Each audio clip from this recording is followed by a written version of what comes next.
It is March 1st of 2023. You're on Lunch Conversations with Randy and Teddy. For those who don't know, I am Teddy, and my sidekick, you'll see here in a minute, is Randy. Today, we have three special guests who are joining us in our conversation, and it'll be all about this, my terminology, the state of recruiting in the Triad of North Carolina. Hey, our sponsor this year is Blackwell Captive Solutions. Is your healthcare plan your biggest spend? Do you want more power and greater transparency with your health plan? Blackwell Captive Solutions equalizes the playing field so that your cost is not based on what the insurance companies think they can charge. Rather, Blackwell allows you to track every dollar for greater price transparency. Reach out to Blackwell Captive Solutions in Greensboro, North Carolina, and have a conversation with them and let them know that Teddy suggested that you say hi. Oh, Randy, you doing all right? How about that? You doing good? Yeah. Randy Wooden with Goodwill Industries of Northwest North Carolina, director for our professional center based out of Winston-Salem, but to have clients across the country. So if you or maybe somebody you know could be between jobs, looking or currently employed, saying, all right, everybody else in the world has changed jobs. Why not me? So we're free to help you and get you on the calendar. So find me. But a couple of times a week, I get together with my friend Teddy and explore some interesting topics. Today's no exception. But Teddy, if you haven't already, have you told folks who you are? No, man. I think we got the Ducks all in a row early on. Mm-hmm. And it looks like they're all marching to the right beater right now. Nice. Yeah. So, hey, those who've never met me, I'm Teddy Burriss. I'm a LinkedIn strategist, trainer, and coach. I teach business professionals how to use LinkedIn as a business tool. I do corporate training programs, one-on-one coaching. I do webinars, seminars, keynote speeches. Heck, I'll show up on the streets of Las Vegas, Nevada, and proselytize about the power of LinkedIn. I got to be careful using that word, don't I, Randy? In Vegas, sure. Yeah. Vegas, for sure. So. Hey, I'll let Randy take it from here, and he will let you know what this show is all about and who our guests are. Yeah. By the way, if you have comments or questions for our guest today, Teddy's going to keep an eye on the chat box because he is good at that, and that's what he's going to do. And today, a true story confession, we're going to wing a lot of this today. I'm an old recruiter, and when I say old, whatever, but been around this game, all five of us have been around this game for a long time. We understand recruiting. We also know the ebbs and flows and how market factors, whether it's the economy, whether it's COVID, whether it's just life, can impact recruiting and companies and how they go about their hiring process. And, there's a lot of that stuff in the news today we hear about slowdowns, we hear about, layoffs, we hear about this and that. So we thought it'd be nice to bring in some folks, what I call boots on the ground, who deal with this stuff every day. And both from what I'll call the permanent placement, direct hire, whatever you want to call that, where they place you and you go to work for the company and life is rosy. And then also on the contract or temporary side. So we've got folks that live on both sides of that fence. And in fairness, all three of our guests, they actually do work both sides of that fence. But just for today's argument purposes or discussion purposes, we're going to have, let's say, Nathan DiBagno with At Work Personnel. We're going to talk. He's going to talk more about that contract work and temp assignments. But again, he does permanent placement too. And also Julia Yeargan.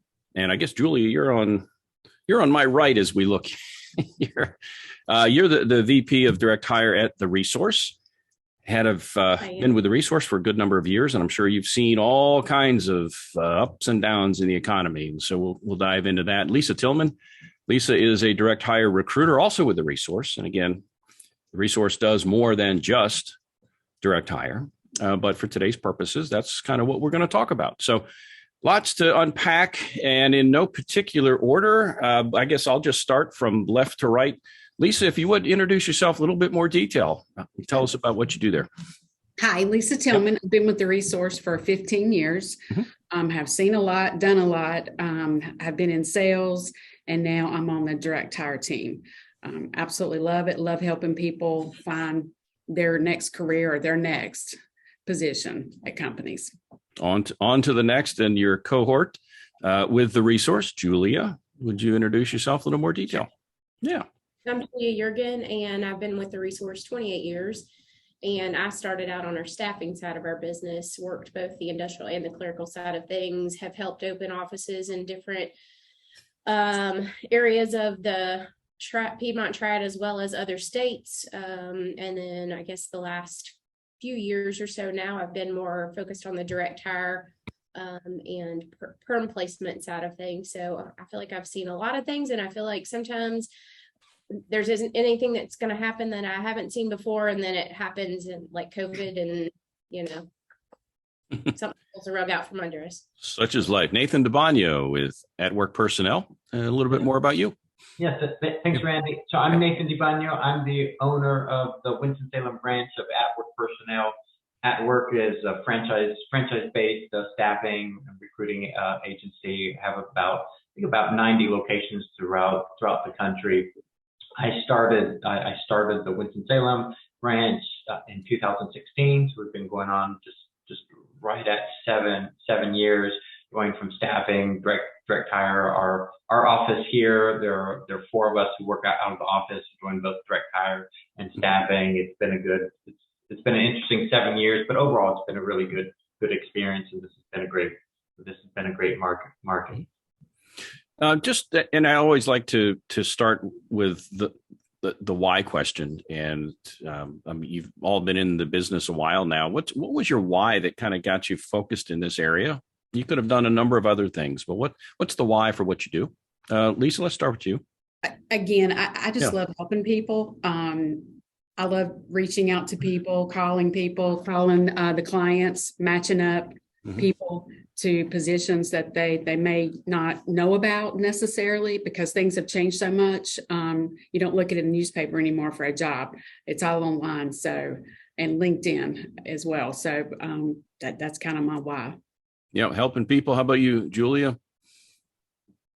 I kind of fell into my job. I actually got sent to the resource, it's called temporary resources, by someone who worked for Sara Lee. They were on a hiring freeze at that point, and he wanted to request me as a temporary. And I had happened to get my job at the resource a week later. So I kind of fell into my job after college. But what has kept me here are I love to help people, whether it's somebody looking for a job, whether it's a customer who's looking for candidates. I really just like to help people.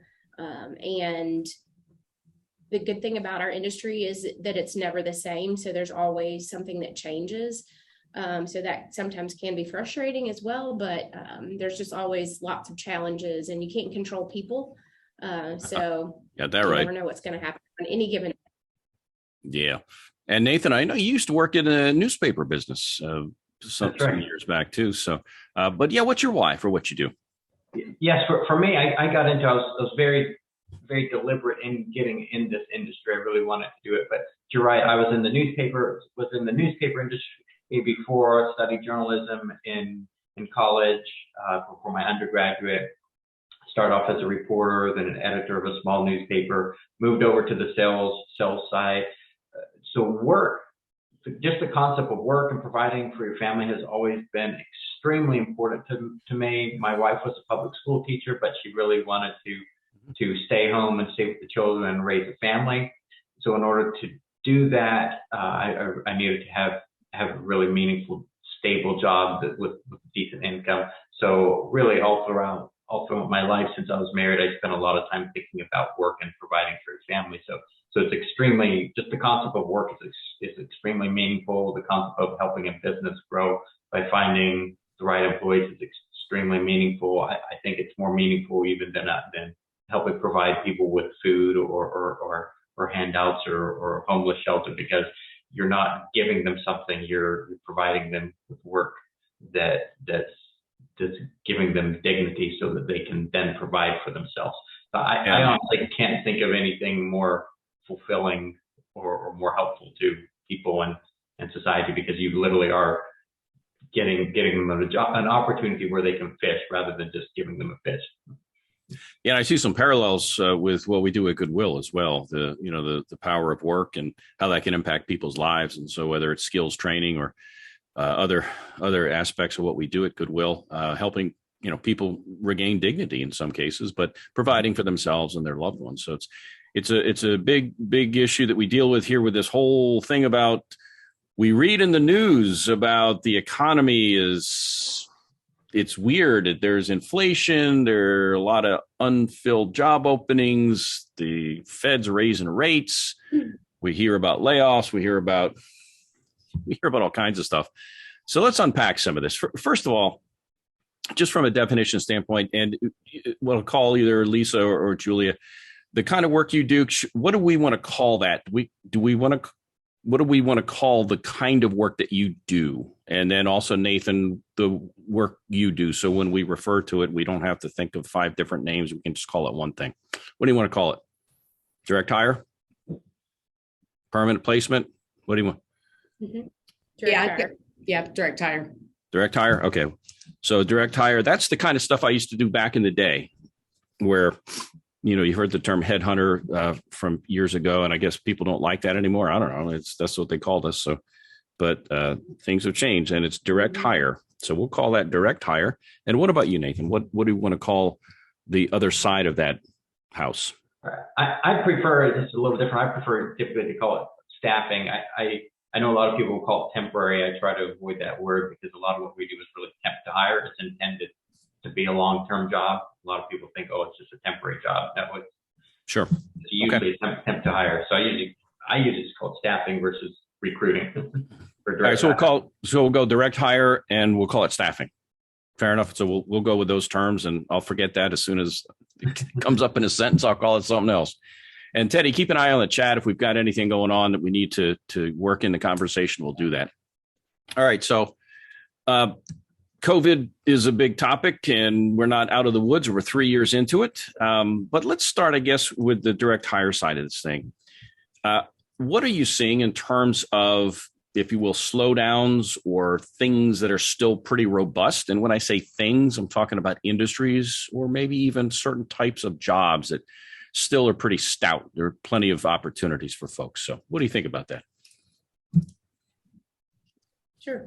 I think some of it depends on the market, because even in our staffing side of our business, a lot of those groups also do direct hire placements too, from more of a middle skill set employee since COVID. But one market can be up in one industry and one market can be down in the same industry. So even though our offices, we have 5 of them between Winston, Greensboro, Moxville, Lexington, and Yadkinville, it can look very different amongst the markets. Some of the things that we would say that are down and up in one other market could be automotive, furniture, food manufacturing, and just various types of manufacturing. From a direct hire standpoint, I would say companies that are still hiring across the board, and we deal with placements across the U.S., telecommunications, logistics, healthcare. We don't necessarily do so much in the education or that type of field, but though, everybody's looking for a teacher somewhere. And any company that has any sort of skilled or technical positions like maintenance techs, certain levels of skilled engineers, really technical machine operators that do more than just operate a machine. They may have to be able to go in and program it or fix it. Okay. So those are kind of some pretty big areas. Accounting has been pretty hot right now. Some of that is related to its tax season, but not necessarily. Supervisory positions from leads to production managers, general managers, they've been pretty up and down. So it really, we on our team, we try to look at, things from week to week. And it just varies from week to week as to what's coming in and what's going out. Yeah. How about you, Nathan, on the staffing side? What are some things you see that are still pretty strong, and are there areas that you think are kind of having a downturn right now? Right. I wouldn't say there's anyone that I'm really seeing that's having a downturn per se. Overall, it seems like most of the industries we're working with, whether warehousing or various types of manufacturing is just affects so many industries, and one manufacturer could be down and another up, like Julia was mentioning.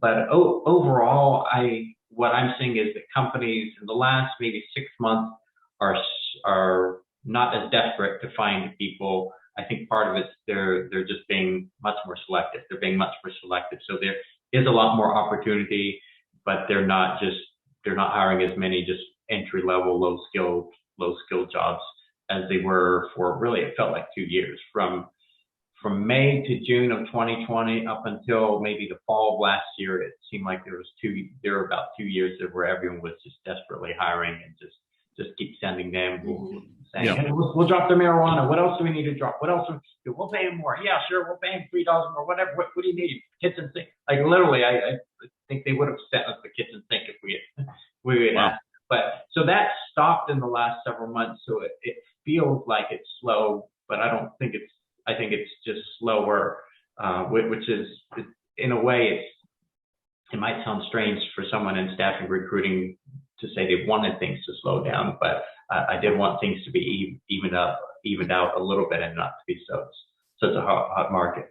But yeah, like Julie was mentioning, the skilled workers, the maintenance workers, the people who are mechanically inclined in manufacturing, warehousing, those are the people who are going to be able to make it well, and the people who just have good character and listen and take constructive criticism.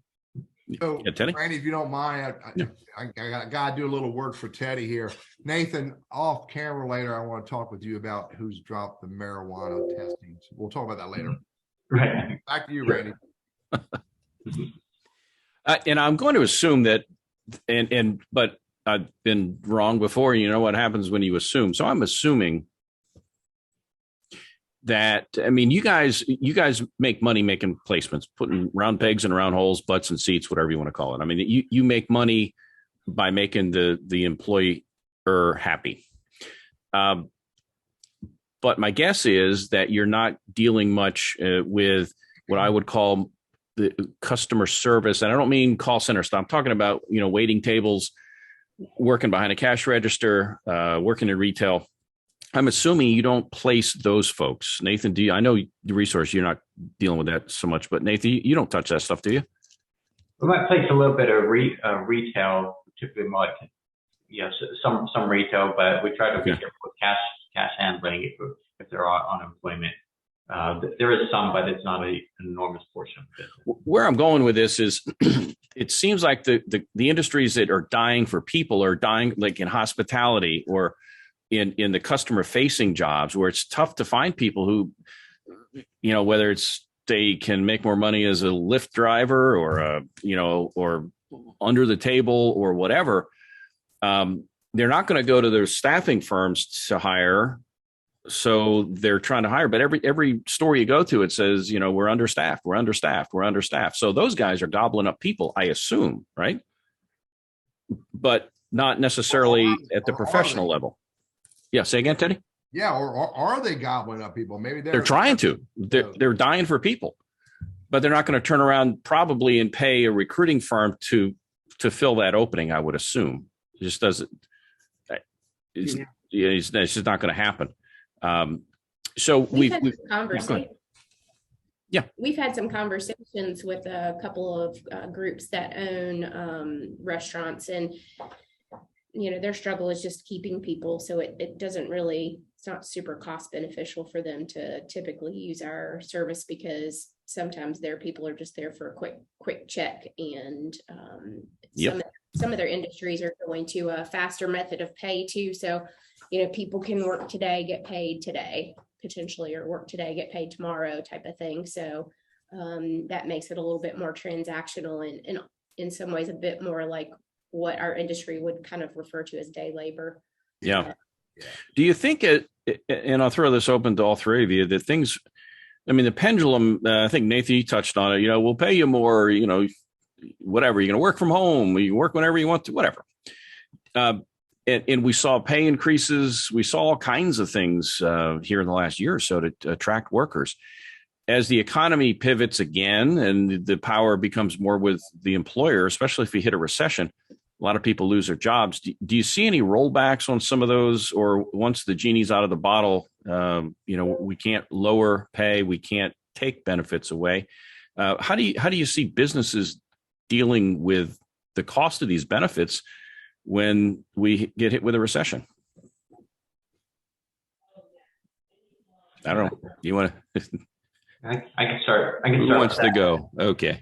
I can start with that. I remember it's about a year ago, I was talking with my financial advisor, and he was saying, yeah, there's probably going to be a recession. A lot of advisors are saying there's going to be a recession. And so how about the labor market? That's what I care more about. He said, yeah, well, they're still projecting that it's going to be a tight labor market. And I remember it just hit me, really? You have both of those at the same time? I was a young adult when I lived through 2007 to 2009, and I always thought of recessions meaning people lose their jobs, but that's evidently not the case. I think the labor market's still going to be relatively tight for quite a while, not just due to COVID, but the fact that we have an aging workforce. The younger workers have more options. They're a different breed of employee. They have higher expectations and entitled to more things, and there are just fewer of them. Remember, baby boomers. What do we remember about them? There are lots of them. There aren't as many Generation Zs, or there are just fewer people to choose from. And I think this gets into economics. I think there's a lot more money and wealth out there. So I think that the market is still going to be relatively tight, but we'll see what's going to happen in the next year or two. I've also read that raising interest rates, like the Federal Reserve has been doing, has a lagging effect. So you might not really feel the pain for the next 6 to 12 months. So but in answer to your question, I don't see those benefits or those extra pay rates going back per se. They might just tighten them or slow them down, but they're not going to go back and overly furlough. Maybe some industries might furlough some employees, but across the board, I don't think we'll be seeing a pullback, just maybe a slowdown of those wage increases. How about on direct hire side? You seen any rollback or talks of rollback on anything with regard to your companies? Lisa? I have not, and we are so busy. I could work 24/7 right now. I mean, we've added staff to our direct hire team. I think we're up to 8 people now. We probably could use more people. We're that busy, and we've got companies reaching out to us because they're in the same boat. They have positions open, but the younger generation wants to work from home, or they want a sign-on bonus, or whatever. And it's just it's crazy right now. That's what I try to tell Teddy. I said, "Where's my sign-on bonus?" He's been talking 3 years now, and he still hasn't ponied that up yet. So, I'm thinking about going on strike, Teddy. I think it's time to process that stuff, Randy. Hey, I'll give you a story of sign-on bonuses and how organizations are doing the most they can to get that candidate to become an employee. Got a good friend of mine that recently got a job and got a 40% pay raise over doing exactly the same work for a competitor of this company. And better than that, as if that's not good enough, he immediately got his 3 weeks of vacation on his books, so he can take it anytime he wants to take it, doesn't need to wait. And they changed the policy, so they start doing 401k match within 30 days, and insurance kicked in within 30 days. I thought it was a little unusual. Is that unusual? No, we have it. Yeah, it's much more prevalent now. We have a client that, as of January 1st of this year, automatic 4 weeks, everybody. If you walk in January 2nd, you get 4 weeks. Wow. We've had a few with unlimited vacation, but you've got to get your job done. So sometimes people don't take as much vacation as they think they might. Nathan, are you seeing anything along those lines? Yeah, I'm seeing it being more. Yeah, I'm seeing that being more prevalent overall. I don't always see someone having a 40% pay increase. That doesn't always happen. I mean, you have to be a good employee, and the direct hire, a lot of these, especially direct hire, even staffing, a lot of the positions that the companies are coming to us for are hard to fill positions.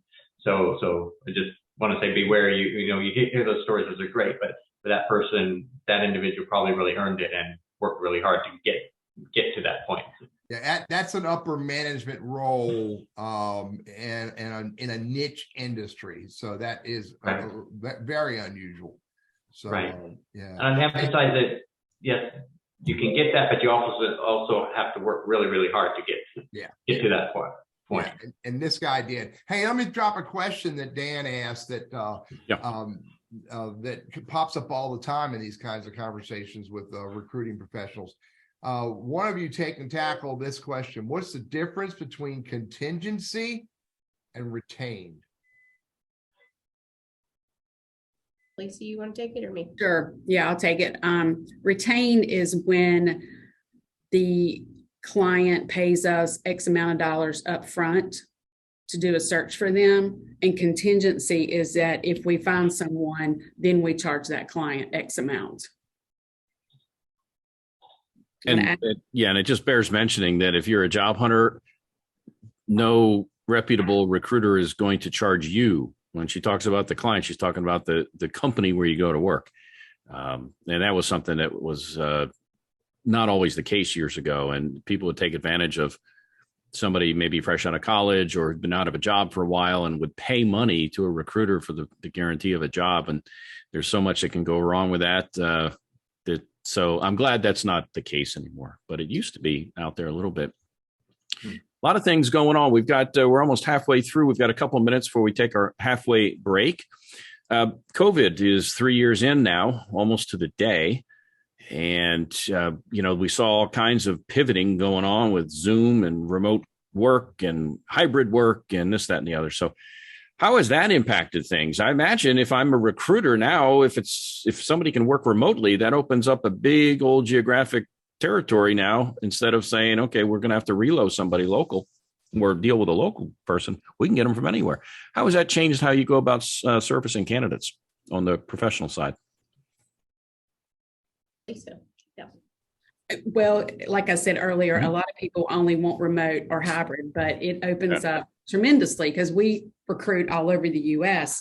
and we have several clients that are looking for like engineering positions.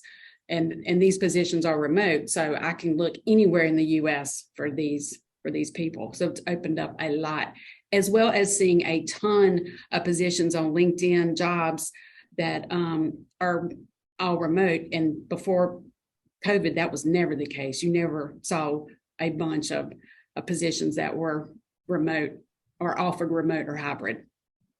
Yeah, lots changed. What about on the staffing side, Nathan? Are you seeing any advantages from your side of the desk to recruit, or most of your clients looking for people physically who will be able to show up in the office? So for us on the staffing side, that hasn't changed that much. You need warehouse workers, forklift operators, machinists, even some of the office positions.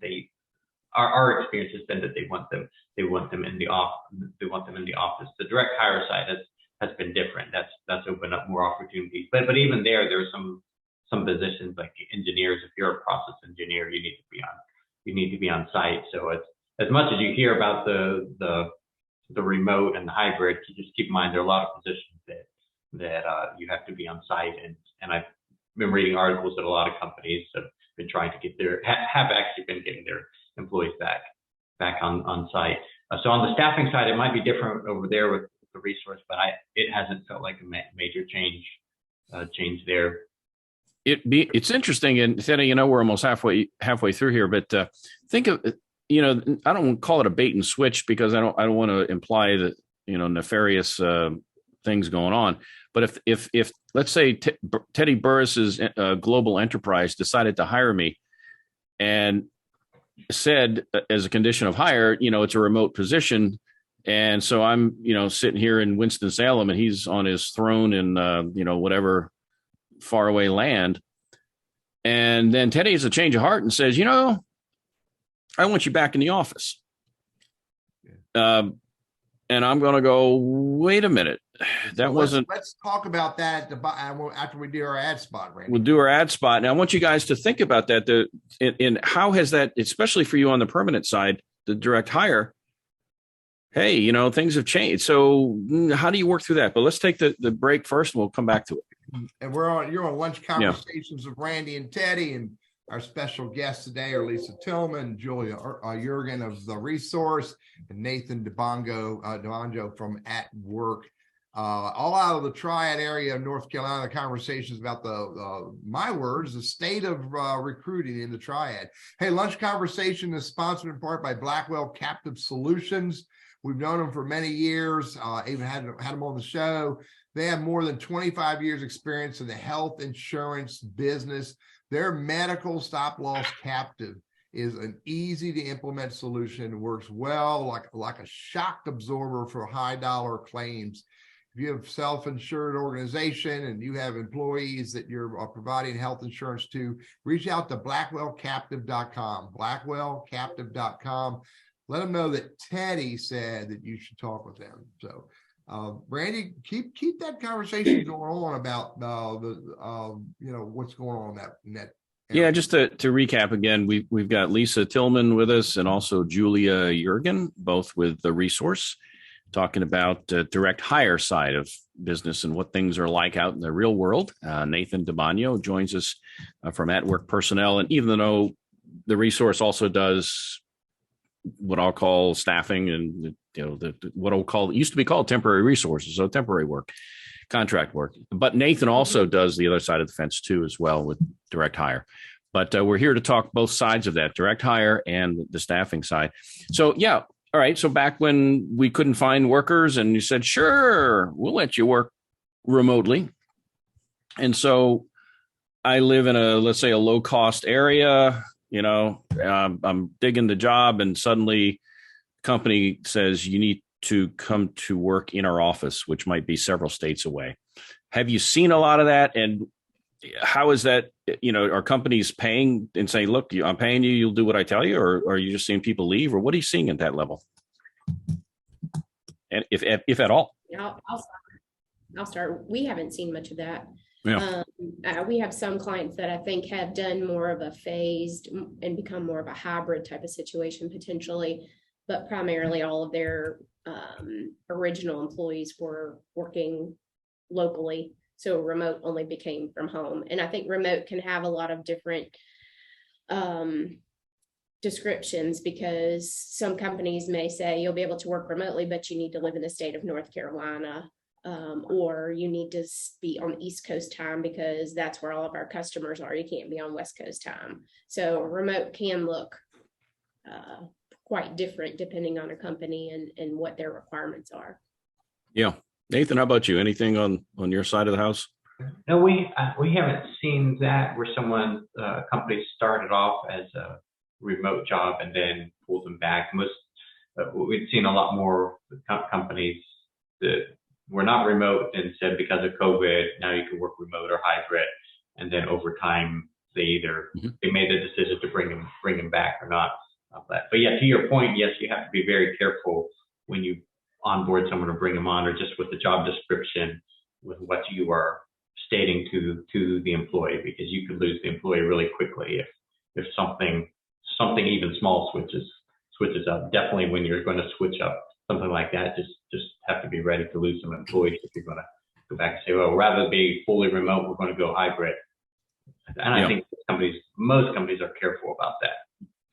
Hey, back in the dinosaur days when I was a headhunter, we had a bias toward or against people who switch jobs too often, and frankly, also for those who'd stayed on the same job for a heck of a long time. And the perception from the hiring company was, we need somebody who's upwardly mobile, that kind of thing. And so if somebody's been there forever, that was a downside. But also if they've had too many jobs, that's a downside. So you had to find a little sweet spot. But with the economy and all the stuff with COVID, is that bias still in play much? I mean, when you're sourcing a candidate and they've had 6 jobs in the last 8 years, is that especially for younger folks? I guess they switch jobs more often. But what's the bias, or is there a bias anymore? It's like, what, if they can do the job, I don't care.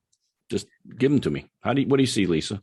I'll start. It did used to be a big bias. It's not so much anymore, especially if you can explain it. Maybe it was a better opportunity. Maybe they had a job gap because they had to take care of an elderly parent. I have some clients that look at it really hard, and then some clients don't really look at it at all. Yeah. Yeah. Julia, you've been around the business a long time with the resource, ebbs and flows with, perceptions and so forth. Or have you seen anything as well you want to add to that? I'd say we see more often the issue with the job hopping is what people refer to it as. Like Lisa said, if we can kind of explain it away, but we also have to try to take a opportunity to talk to our client about it too, because what is a long-term employee anymore? In some places, in some jobs, should be happy to have a person for a year. That's a lot longer than some people are staying on jobs. So really, what are your actual realistic expectations of this person?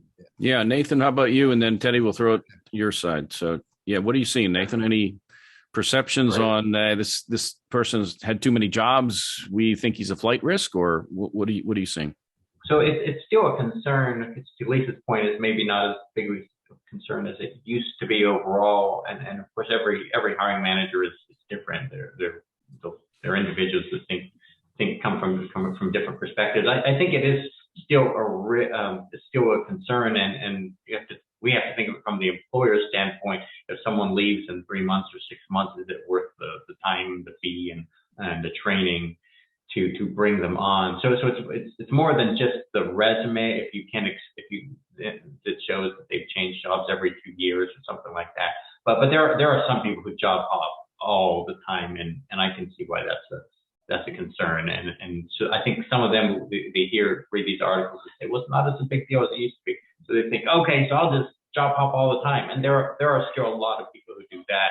We see those resumes, and that's a legitimate concern. But yeah, I think Lisa's point, I think the average person in the private sector stays at their job between like 3.4, 3.5 years. So it's not really long. And one of the advantages of going through a recruiter, and I think you both alluded to this, is you have the ear of the employer, and you can share the story about the why behind why they've had these positions. Mm-hmm. But if there's no intermediary person, like let's say Lisa, and I just apply to the company, they're going to look at all the jobs and I may get bypassed. And so there's some value in dealing with recruiters. That's something we hadn't really touched on. I know, Teddy, you wanted to work something in, but I like that idea of the value, because a lot of times people say, well, if I go through a recruiter, I'm going to somehow lose money. I'm not going to get paid as much. They're going to lowball me. They're going to, tell me things that aren't true. And you guys are cringing as I'm saying that. But I hear that. I'm dealing with job hunters every day, and they're getting it from somewhere, whether it's true or not. So let's shoot down some of those myths about dealing with the recruiters. But Teddy, you had something you wanted to throw in there first. I just want to get one of the questions that came up. Lisa Lemunion asked,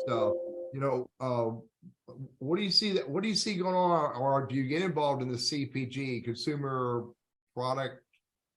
Can't remember what G stands for. Consumer products, goods. What's going on in that industry with food and beverage companies, and do you see an uptick in staffing and growth? Nathan? I think that's basically we're talking about food and beverage companies.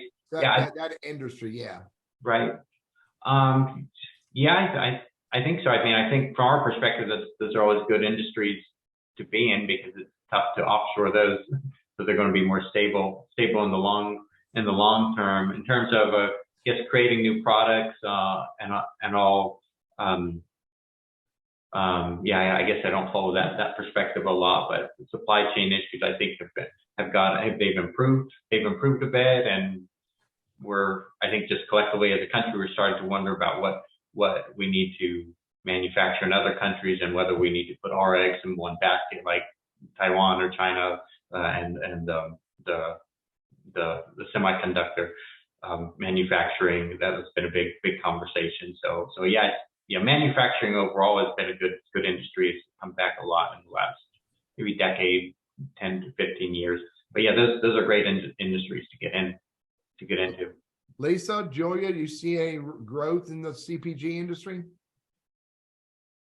Well, you probably deal with more than I do. I'd say some of it's been flat. You know, we have one company up, another company down, one company having a third shift when they only ran first and second. Another company hasn't added people. And then the industries that support the food and beverage, like the packaging industries, we have one local client that's doing really well and booming, but some of their other companies across the US, things are really tight and on hold for hiring in those locations, but not in the one here. So again, a lot of it really just depends on the market. Yeah, the products, and who their customers are, and whether they buying it or not. By the way, the dude that got the 40% pay raises in the CPG industry, supply chain. It was all supply chain. So yeah. Hey, we hear a lot about college degrees not being as critical, maybe as they had been in the past. So, is that a myth? Is that real? What are you seeing in terms of requirements when you look to make placements? Just depends on the client. We have some clients that require it, no matter if it's in the industry that they're in. They just want that. And then we have other clients that are like, nah, we'll dump the college degree for the experience. Yeah, Nathan. Yeah, I'd agree with what Lisa says. It depends on the client. A lot on the staffing side, even the higher skilled positions, we don't see as much as the college degree requirement. I assume that's probably a bigger need with bigger companies, more corporate America. A lot of the privately held, locally owned companies, they don't have cookie cutter requirements that say these positions, so they have more flexibility to change those rules. So that's never been a massive problem for us. Gotcha. We can get into the myth thing too, but there was something that comes up in conversation. I know, Teddy, you deal with it, I deal with it, and that is LinkedIn and its value and role in recruiting candidates and from a job seeker standpoint. One comment that came up from time to time is the about section, and whether that's something that recruiters really read. Teddy, is that something that you see in the folks you deal with? Well, remember, I'm dealing with the candidate side. I'm helping the job seeker, and I'm saying, from my perspective, that is such a rich area to put content, and it's so easily obtainable for recruiters. I truly believe that recruiters pay attention to it. So I want to drop that question to these three recruiters. Is that an important area, and or is there another area of your LinkedIn profile that is maybe more important? Nathan, and then we'll go back to the ladies. Sure. I think that's something that recruiters that's something that I looked at. I don't know if everybody does it, but yeah, my suggestion would be to flesh out your LinkedIn profile as much as you can. Even if no recruiter looked at it, I would think, why not? Why wouldn't you add to it? The process of updating your resume or updating your LinkedIn profile and selling yourself and writing it out and articulating your thoughts is a really important process, even if nobody reads it or looks at it. It's good practice for confidence building, for believing in yourself, and good practice for when you do sit down and talk to someone. So I would say, even if no one reads it, you should take a few minutes at the very least of your life to decide to market yourself, if not nothing for else, to build your own confidence. So yeah, by all means, update all of it. Lisa? Yep, I agree. I look at that, and also look at the recommendations. That plays heavy. And I actually send that to my clients when I submit their resume. If they have recommendations, I include that in the packet. Mm-hmm. What about the green badge that says open to work? Just reference that. Yeah.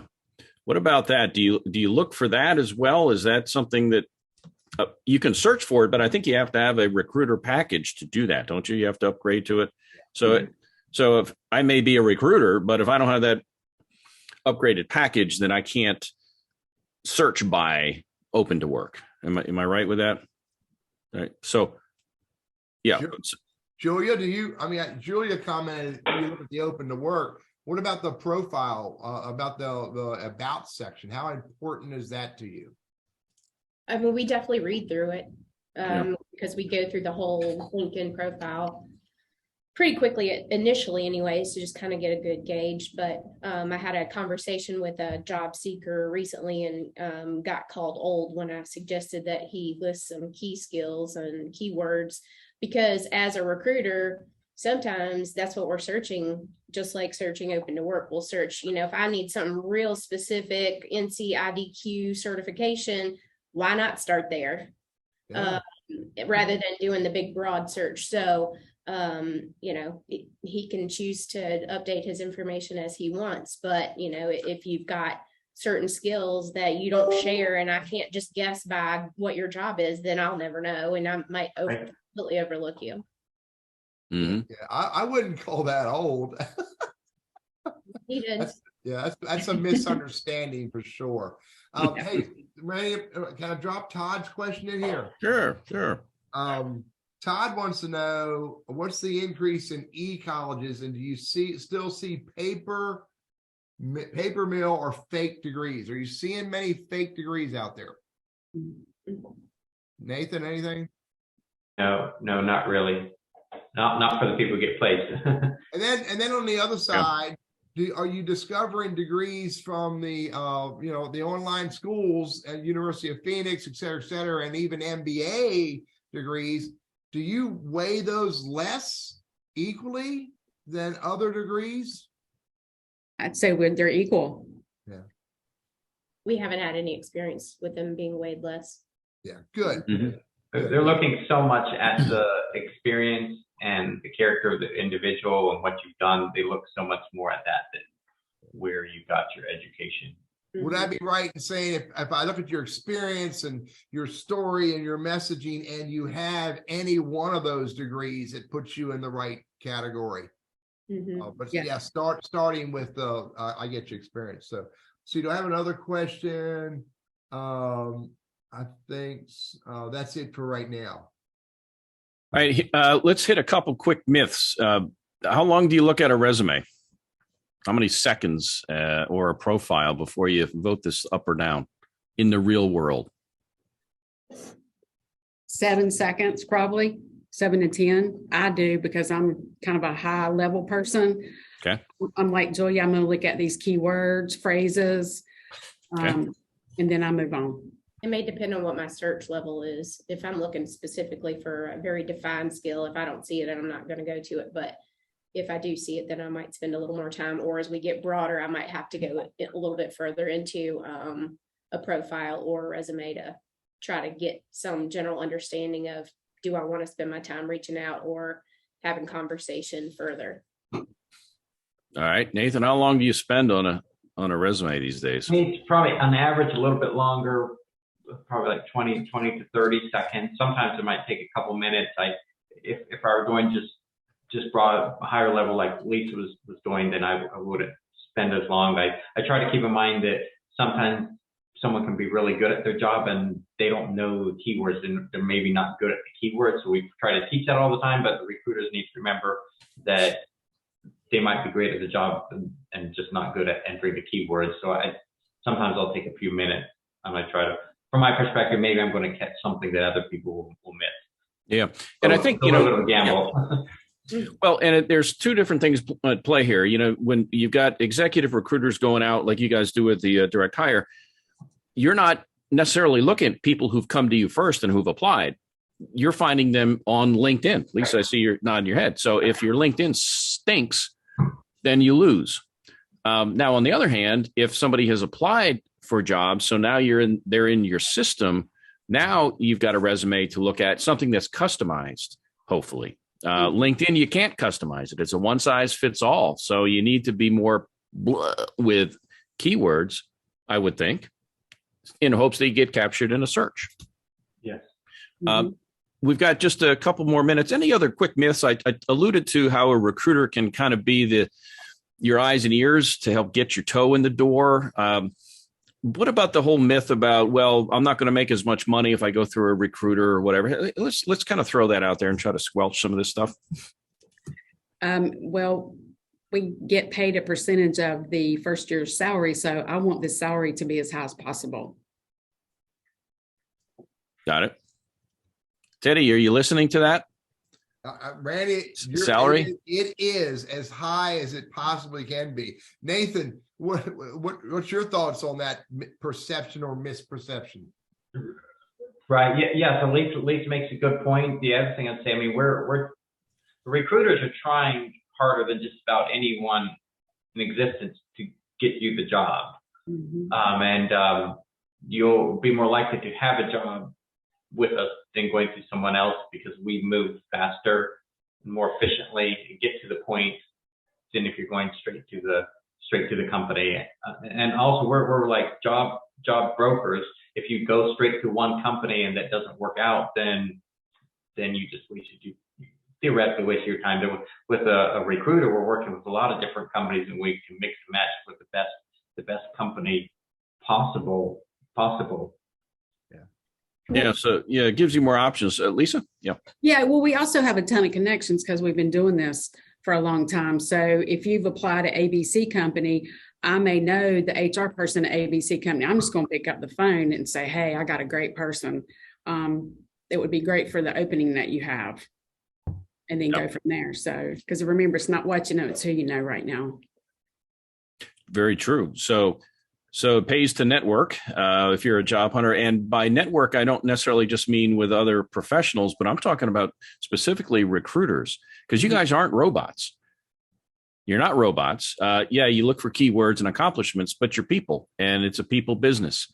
So if Lisa knows me and we have some level of professional relationship, then she's going to be I'll be more front of mind, I would think, and probably more apt to have you go to bat for me versus somebody who just willy-nilly sent some resume in and said, hey, I need a job. Mm-hmm. So how would you want people to approach you when maybe they don't necessarily have a job, you don't have a job opening they're applying to, but they want to get to know you a little bit better? How do you like that process to unfold briefly? Me or Julia? Yeah, either one. And then Nathan, because this is key. A lot of job hunters are like, I don't know good recruiters. How do I get to know them? And how do they get to know me? Go ahead, Julia. The phone. Yes, you can pick up the phone and call. I mean, our information is listed on our LinkedIn profiles, but just reaching out and just saying, hey, just make the connection. Hey, I'm going to put myself out there. I'm looking for a job. I'm looking for it in this particular industry or this particular type of job. Do you have time to chat? Or do you know of anyone? Just like when we're reaching out to candidates, it may not be the job for them, but do you know of anyone who may be looking for a job of this magnitude? But there are a lot of recruiters that are very niched in certain industries. So, it doesn't hurt to reach out or talk to more than one recruiter as well. I would just make sure that you're transparent with the recruiter too, that like, hey, I'm working with another recruiter. I've got this going on, that type of thing. You don't have to share necessarily the client or exactly what the job is or where it is, but, just so that we all know where everyone is on the same page. And, if you're further along with that recruiter and expecting to get a job offer tomorrow, then we may not need to go to the next step until you get kind of confirmation. So, we try to help everybody that we can. And in some cases, we are able to help some people faster than others. Sometimes the help is feedback on LinkedIn, feedback on a resume, interview conversations. Nathan passed somebody on to us recently because it's not a niche that he works in. So, we work together even as recruiters that work for other companies. Sometimes we can pass information on to people. How about you, Nathan? What do you think about how should people get to know recruiters? And if you can, Julia makes a really good point. If you can figure out the recruiter that you're reaching out to, what niche they're in or what industry they're in, then that's super helpful. Some people might get frustrated because they contact their recruiter and or a staffing agency, you don't know that necessarily they don't specialize in that field. So I do try to tell people straight up if they walk in or call us, say, I'll be honest, I'm happy to look. We don't do a lot in that industry. So I would actually advise you to talk to other recruiters. And as Julie mentioned, it happened recently. It wasn't an industry that we staffed a lot in, so I forwarded it to someone else. I think good recruiters should be willing and able to do that, to pay attention to who else is out there. I like to think of, if you go in a store, if you go in a Home Home Depot and they say, no, we don't serve this, but you know what? There's a little niche, locally owned shop up the street. You need to go there. I mean, it should be the same thing. You just ultimately want to help people, whether you can make money or not. But yeah, definitely call them and reach out to them. Nowadays, people don't want to talk to people as much, but using that phone is still very valuable. All right, so we're wrapping up now. Be thinking about one quick takeaway you'd like folks to have. And just as a side note, another way to get to know good recruiters is to talk to your friends, especially that had worked at your current company and have left, and ask if they had a recruiter that assisted with that transition. And if they felt like they were treated fairly, could I get a referral? Could you tell me who they are and introduce me to them? So let's wrap up. Quick talking point. If you've got some takeaway, let's start with Lisa. Lisa, anything that you want to instill pearls of wisdom on our audience today? Yeah. On your resume, make sure you tell about your accomplishments and how it pertains to the job description or the position that you're applying to. All right. Julia, how about you? What you got? I would say as a job seeker, just don't give up. It's really all about timing, the timing for the job to become open, the timing for the company that you want to work for, the position, it's all about timing. So don't give up. And Nathan with At Work Personnel, what you got? I'd suggest, I guess I'm somewhat preaching to the choir here, but make sure to update your resume, update your LinkedIn profile, including the about section. Mm-hmm. And keep networking. A lot of people find their jobs through networking, and I include networking as targeting and meeting recruiters. So if you're networking, great. Just network even more. Great. Hey, this has been excellent. I hope we've peeled back a few layers of the real world and what's going on for recruiters and employers these days. As the market, it's been wild these last few years. We've seen some pretty big swings, and who knows what the future holds. If we had more time, I'd ask you to dust off your crystal ball and give us a glimpse into the next 12 to 18 months. But maybe we'll have you back and do that again here down the road. So again, my thanks, all three of you, for joining us today. Teddy, you've got a quick, I'll make up a quick story real quick. Go for it, man. I got it. When I left radio, my job was to be a recruiter. And the reason I got into it in part was job security. And I felt as though having a job where I could help identify, hire, train, retain people, that would be a skill that would play anywhere, any industry, any part of the country, wouldn't matter.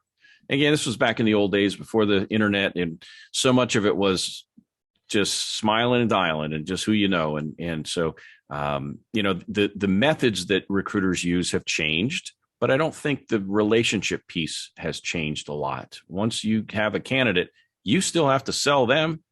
You got to sell the employer on allowing you to do work on the job order. You got to sell the employer on the candidate, and then it is a tennis match. And so hats off to you guys for playing that game, because it's not easy. Teddy, what you got? Well, I still want to talk to Nathan about that organization is taking out the drug testing, and I want to talk to Julia and hope it's the same company that gives the 4 weeks vacation up front. I'll figure that out later on. So, hey, okay. Lisa, Julia, Nathan, all that satire aside, thank you for joining us today. Every time we bring you guys together, we learn more and more stuff. The goal is to help our businesses be more successful at finding the right people, and help our friends who are job seekers find channels through, in this context, good recruiting firms where you guys fall right there to help them find their jobs. Hey, thanks a lot. Lunch Conversations with Randy and Teddy is sponsored again by Blackwell Captive Solutions. We appreciate them helping us make this show happen. Ownership, peace of mind, price stability. Blackwell Captive Solutions can help you with that. If you're an organization that is self-insured, reach out to them, have a conversation about their best practices and about their resources to help you reduce your claim cost. Again, Julia, Lisa, Nathan, thanks a lot. Randy, see you later. To our audience, we love you and we appreciate you being here. Hang on a quick second. Hey, Teddy, we have our guest next week, Mary Bergstone. Yep. Next week. Oh man. Mary Bergstone. Bergstone, Winston-Salem, Forsyth County Schools. My bad. Mary Bergstone, Winston-Salem, Forsyth County Schools. And the conversation is going to be, how are the career counselors in our high schools helping our students prepare for their future? So join us next week for Mary Bergstone. Thanks for letting me remind you that, Randy. Yeah, but have a good day. Bye-bye, everybody. Thank you, guys. Thank you.